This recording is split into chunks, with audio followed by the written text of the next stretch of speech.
Assalamualaikum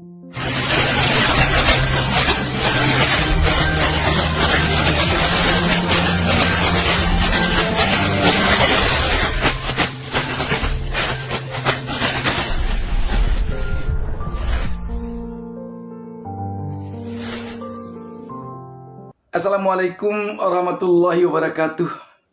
Sahabat BN, kita sekarang ini bagaikan ditimpa hujan di tengah hari. Tiba-tiba gelombang PHK berdentum bagaikan guruh yang begitu kencang.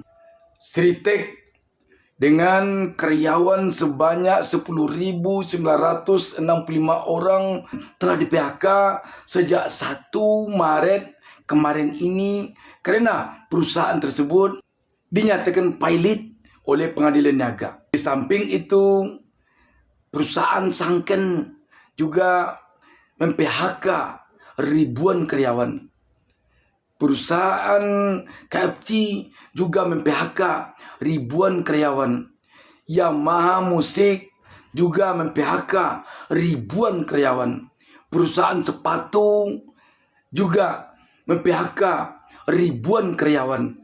Di samping itu banyak lagi perusahaan-perusahaan lain yang mem-PHK karyawannya karena perusahaannya tidak bisa lagi bangkit untuk melanjutkan usahanya, alias tutup karena bangkrut. Beranjak di sini, sahabat BN, kita jadi bertanya, kenapa perusahaan-perusahaan yang ada di negeri ini akhir-akhir ini sepertinya sangat rapuh, mudah sekali bangkrutnya, mudah sekali gulung tikarnya. Apa penyebab sesungguhnya? Ternyata penyebab dari rapuhnya perusahaan-perusahaan kita yang ada di negeri ini disebabkan oleh beberapa hal. Di antaranya, kebangkrutan itu disebabkan oleh banyaknya yang harus dana dikeluarkan oleh perusahaan. Sehingga perusahaan tersebut tidak kuat lagi menanggung beban dana yang begitu banyak dia keluarkan, sehingga dia terpaksa tutup atau gulung tikar. Di antaranya ada dana yang berupa dana tidak tercatat. Kenapa dikatakan dana tidak tercatat? Perusahaan, sebutlah pabrik-pabrik dan perusahaan jenisnya, harus mengeluarkan dana yang tidak bisa mereka catat, tidak bisa mereka buatkan kwitansinya, tanda terimanya, tidak bisa. Dana itu berupa dana pungutan liar. Pungutan liar atau pungli ini lebih jelasnya adalah pungutan yang tidak resmi. Tidak resmi, tetapi perusahaan harus mengeluarkannya. Kalau tidak mereka keluarkan dana untuk itu, banyak hal yang akan harus mereka tanggungkan di dalam mereka menjalankan usahanya. Bisa usahanya tidak aman, tidak lancar, dan mereka bisa menemui berbagai kendala sehingga membuat perusahaan mereka terkendala untuk beraktivitas. Apa antara lain jenis pungli itu? Banyak sekali. Dan siapa di antaranya melakukan pungli itu? Banyak sekali. Dan pungli itu bisa mulai dari tingkat RT, RW, desa atau kelurahan, kecamatan, kabupaten kota, provinsi, sampai ke tingkat pusat. Siapa yang melakukannya? Bisa dilakukan berbagai oknum. Bisa oknum ormas, mulai dari tingkat yang paling bawah sampai pada tingkat yang paling atas. Setelah itu, oknum pejabat atau aparat, mulai dari tingkat yang paling bawah sampai tingkat yang paling atas. Ini yang sangat memberatkan bagi perusahaan. Mereka harus mengeluarkan dana pungli ini yang tidak sedikit. Dan ini telah diakui oleh sejumlah aktivis ketenagakerjaan. Telah diakui memang banyak sekali pungli ini yang harus dikeluarkan oleh perusahaan, sehingga ada kalanya pengusaha tidak kuat lagi menanggung beban pengeluaran seperti ini, sehingga mereka harus tutup. Selanjutnya, pengeluaran yang resmi. Apa itu pengeluaran resmi? Berupa pajak. Banyak sekali pajak yang harus dikeluarkan oleh perusahaan untuk mereka bisa beraktivitas. Banyak sekali pajaknya. Ada pajaknya yang ditanggung sebagian oleh pekerja, dan banyak sekali pajak yang harus menjadi beban pengusaha. Di samping pajak, berbagai iuran yang resmi seperti BPJS. BPJS itu sebagian kecil ditanggung oleh pekerja dan sebagian besar ditanggung oleh perusahaan. Bayangkan kalau di suatu perusahaan seperti Sritek yang punya karyawan 10.000 lebih, bayangkan berapa Sritek harus mengeluarkan dana untuk BPJS dalam 1 bulan. Belum lagi pengeluaran iuran-iuran lain yang dalam bentuk resmi. Inilah tampaknya yang membuat berat sekali beban perusahaan. Dampaknya bagaimana? Dampak dari segala pengeluaran ini, mulai dari pengeluaran yang tidak resmi atau pungli sampai pada pengeluaran yang resmi berupa pajak dan berbagai bentuk iuran itu, dampaknya adalah kepada penjualan produk perusahaan. Mereka harus menjual hasil produknya dengan harga yang mahal untuk menutupi pengeluaran-pengeluaran yang kita sebutkan tadi. Karena mereka harus mengeluarkan mahal, mereka tidak bisa bersaing dengan produk-produk impor sejenis. Contoh tekstil. Kalau kita melihat sekarang ini, impor yang datang ke Indonesia ini harganya murah-murah, kualitasnya sama.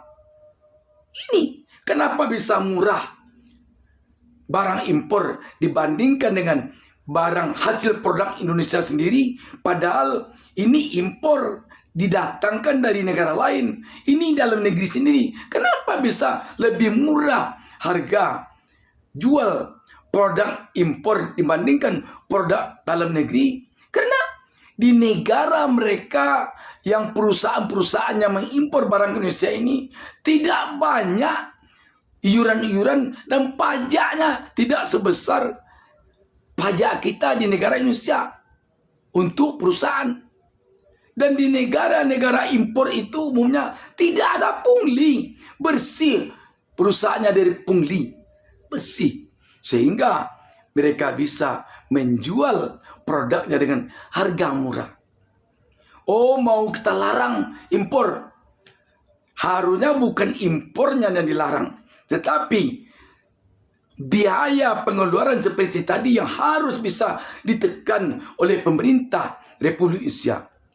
Pemerintah Republik Indonesia harusnya bisa menyetop sehabis-habisnya yang namanya pungli. Baik pungli yang dilakukan oleh oknum-oknum pejabat maupun pungli yang dilakukan oleh berbagai oknum yang tidak pejabat.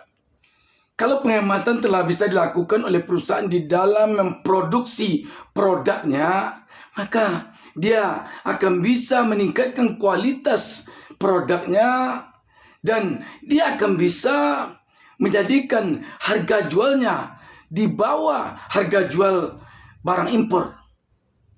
Kalau itu sudah terjadi, tidak pun dilarang impor ke Indonesia, dengan sendirinya impor akan terhenti. Karena bagaimana mereka akan bisa memasukkan barang-barangnya ke Indonesia kalau tidak laku, akibat harga jual mereka mahal dari harga jual produk Indonesia dan kualitas mereka di bawah kualitas produk barang-barang dalam negeri. Tadi kalau nanti Sritek beraktivitas kembali, harusnya pemerintah benar-benar menyetop habis yang namanya pungli, baik yang dilakukan oleh siapapun juga. Jangan ada lagi pungli bagi perusahaan-perusahaan kita di negeri ini. Misalnya membangun kantor instansi tertentu, minta uangnya ke perusahaan. Ada acara di kantor-kantor tertentu, minta uang ke perusahaan, dan lain sejenisnya. Itu sangat memberatkan bagi perusahaan. Dan kalau mereka tidak memberi, maka nanti mereka tentu akan merasa mereka bisa jadi nanti tidak aman dan tidak nyaman di dalam beraktivitas. Selama ini itu pengalaman kita. Acara apapun yang dilakukan oleh berbagai kantor, minta uang ke perusahaan yang ada di wilayah dia. Acara apapun, sampai ke acara kondangan anaknya juga minta ke perusahaan. Bangun rumahnya, minta juga uang ke perusahaan. Bagaimana bisa perusahaan menanggungkan beban seberat itu? Dan kalau ada yang memprotes, kalau ada yang mengungkap ke permukaan, biasanya para pejabat kita cepat-cepat minta bukti. Tolong buktikan, tolong buktikan. Mana ada bukti kalau pungli ini dilakukan seperti yang kita katakan tadi, tidak bisa dicatat, tidak ada kwitansi sama sekali. Sepertinya terkesan selama ini kalau ada yang memprotes pungli ini, cepat-cepat dia membela diri dan mengatakan, tolong buktikan. Kami kalau ada bukti akan kami tindak. Bagaimana bisa membuktikannya? Selanjutnya, pemerintah harus menekan agar jangan sebesar sekarang pajak yang harus ditanggungkan oleh perusahaan. Dan jangan sebesar sekarang iuran-iuran yang harus ditanggung oleh perusahaan. Sehingga dengan demikian mereka bisa bersaing dengan produk luar negeri ketika menjual hasil produknya. Sekarang yang terkesan bagi kita, di satu sisi para pejabat kita berupaya mencari pemasukan keuangan bagi negara melalui pajak dengan berbagai cara agar pajak itu bisa menjadi pemasukan sebesar-besarnya. Namun di sisi lain, pemasukan terhadap negara yang diharapkan dari non-pajak seperti dari BUMN tidak masuk sesuai dengan yang diharapkan. Kenapa? Karena uangnya dikorup.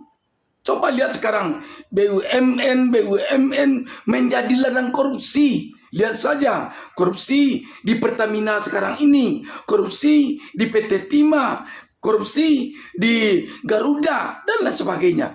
Jadi ini sangat tidak fair. Gara-gara uang di BUMN yang merupakan pemasukan dari pajak yang diharapkan dikorup, lantas untuk menutupi itu dicari uang dari pemasukan melalui pajak dengan cara mengazab pengusaha-pengusaha. Itu kan tidak fair. Kan sangat paradok. Mengapa hasil produk dalam negeri lebih mahal dibandingkan produk impor? Kan tidak masuk akal. Tetapi itu terjadi di negara kita. Yang selama ini seakan-akan pemerintah kita menutup mata ketika melihat apa penyebabnya. Dan penyebabnya kelihatannya lebih cenderung kepada apa yang kita katakan tadi. Itu penyebabnya. Dan sudah seharusnya sekarang ini pemerintah kita berpikir untuk bisa menghapus segala bentuk pungli dan menekan pajak serta berbagai iuran. Kalau kita ingin pengusaha di negara kita ini betul-betul bisa mereka hidup, bisa mereka membayar gaji karyawannya dengan gaji yang baik. Pengusaha kita tidak nakal, pengusaha kita tidak licik, pengusaha kita tidak enggan membayar gaji karyawannya dengan gaji yang betul-betul bisa mensejahterakan karyawannya. Itu malah kebanggaan bagi perusahaan, bagi pengusaha membayar gaji karyawannya dengan gaji yang memadai. Tetapi ketika mereka harus berhadapan dengan pungli yang begitu banyak dan harus berhadapan pula dengan pajak dan iuran yang begitu besar pula, maka mereka kewalahan jadinya. Kewalahan jadinya. Apa yang saya sampaikan ini tidak akan mau pengusaha menyampaikannya secara terus terang. Sebab kalau pengusaha menyampaikan ini, mereka khawatir nanti mereka akan mendapatkan akibatnya. Karena mereka masih ingin juga beraktivitas mencari hidup di negara ini. Tetapi kalau ini dibiarkan, kita yakin secara cepat atau lambat nanti pengusaha-pengusaha yang ada di negara kita, investor-investor yang masih berusaha untuk tetap menanamkan modalnya di negeri ini nanti bisa hengkang ke negara lain. Karena itu sudah sewajarnya pemerintahan kita sekarang ini berupaya keras untuk menghilangkan budaya pungli dari negara kita ini. Kalau oknum pejabat sudah tidak lagi melakukan pungli, maka pemerintah kita akan bisa nanti memberantas yang namanya pungutan-pungutan liar yang tidak resmi yang dilakukan oleh berbagai pihak di tengah-tengah masyarakat. Tidak akan mungkin pemerintah bisa melakukan pemberantasan pungli oleh oknum-oknum ormas dan preman apabila pemerintah sendiri tidak mampu memberantas pungli yang dilakukan oleh oknum pemerintah, oknum pejabat, oknum aparatnya sendiri. Mustahil akan bisa mereka lakukan itu. Demikian sahabat BN. Wassalamualaikum warahmatullahi wabarakatuh.